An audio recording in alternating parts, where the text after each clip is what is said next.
E aí, pessoal, tudo bem? Bom, nossa aula de hoje vai ser sobre grandezas vetoriais e grandezas escalares. Nós vamos falar sobre a diferença entre essas grandezas e como a gente pode diferenciar uma das outras, né? Beleza, primeiro vamos começar pelas grandezas vetoriais. O que é uma grandeza vetorial? Gente, antes de começar falando sobre o que é uma grandeza vetorial e o que é uma grandeza escalar, para você diferenciar as duas grandezas, o que diferencia elas é a quantidade de informação que você tem que ter para diferenciar. Tudo bem? Então, por exemplo, uma grandeza vetorial, você precisa do módulo da grandeza. Você precisa do módulo da grandeza, o módulo acompanhando uma unidade, claro. Você precisa da direção, a direção dessa grandeza, e você precisa do sentido dessa grandeza. Por exemplo, eu não preciso falar, vamos supor que eu tenha 90 quilos. Eu não preciso falar que eu tenho 90 quilos indo para a direita, para você entender que eu tenho 90 quilos. Ou seja, eu não preciso dizer o sentido. Eu não preciso falar que eu tenho 90 quilos na horizontal. Ou seja, eu não preciso falar a direção.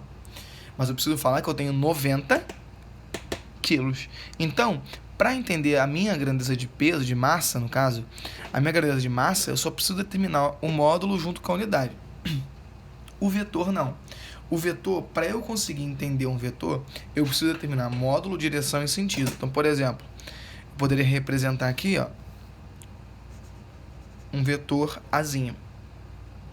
A gente representa um vetor com uma letra minúscula ali, pode ser minúscula ou maiúscula, não tem problema, tá bom? Com uma setinha em cima.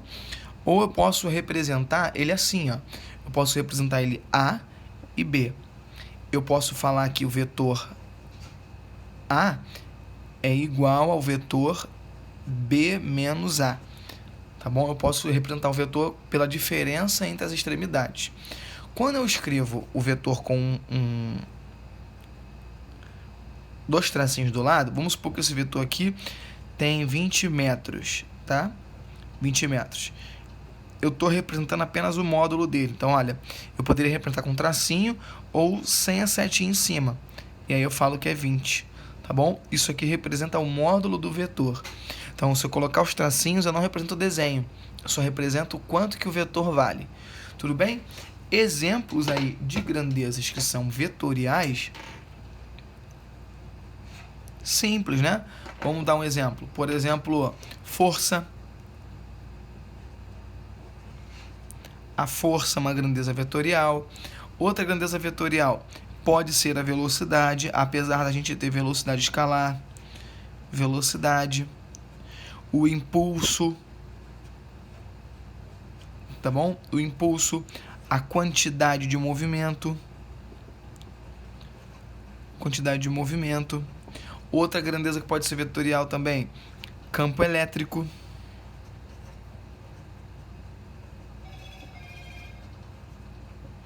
Campo elétrico, por exemplo, campo magnético.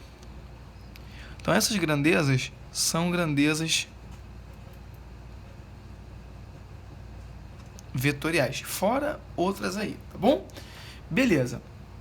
Como é que eu posso dar um exemplo de como a gente vai classificar uma grandeza vetorial? Imagina o Joãozinho, tá bom? Vou desenhar aqui o Joãozinho pra gente.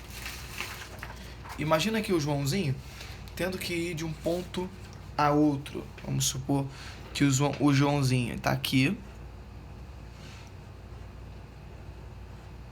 O Joãozinho tem a opção de ir para o ponto B. Joãozinho tem a opção de ir para o ponto A.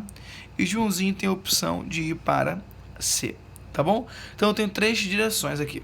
Três orientações diferentes. Eu falo que o Joãozinho está com uma velocidade de 40 metros por segundo. O Joãozinho está bem rápido. Você já entendeu para onde o Joãozinho está indo? Você sabe para onde o Joãozinho está indo? Não sabe porque eu não falei para onde que ele está indo. Por isso, ou seja, eu determinei o módulo e a unidade. Não é suficiente, lembra? Para um vetor ser entendido, tem que determinar módulo, direção. Então, vou botar a direção aqui. Então, o Joãozinho está se movendo na horizontal. Mesmo assim, eu não consigo entender para onde que o Joãozinho está indo. Eu não sei se ele está indo para A ou se ele está indo para B. É porque uma grandeza vetorial, ela também precisa ter o seu sentido bem determinado. Então, ó, se eu coloco o sentido aqui, ó, para B, eu sei que agora o Joãozinho está indo de A para B, na horizontal, com velocidade de 40 metros por segundo. Ou seja, é por isso que a velocidade ela é uma grandeza vetorial. Que para eu entender ela bem, eu preciso conhecer módulo, direção e sentido, tá bem? Já aquelas grandezas que são as grandezas escalares,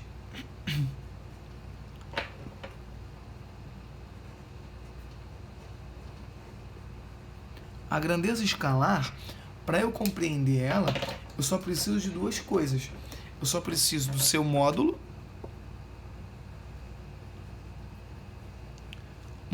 e da sua unidade bem definida.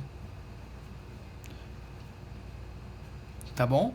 Por exemplo, se eu quiser falar que eu tenho um tempo de 24 horas, você não precisa falar, passou 24 horas na horizontal. Você sabe que isso aqui é tempo. Você sabe que isso aqui é tempo. Você não precisa da orientação dele. A temperatura de 100 Celsius. Ó, a temperatura de 100 Celsius vai ser temperatura. Eu não preciso falar que eu tenho 100 Celsius na horizontal. Não preciso. Ou seja, um exemplo de grandezas que são escalares. Exemplo de grandezas escalares, a gente coloca aí temperatura, tempo,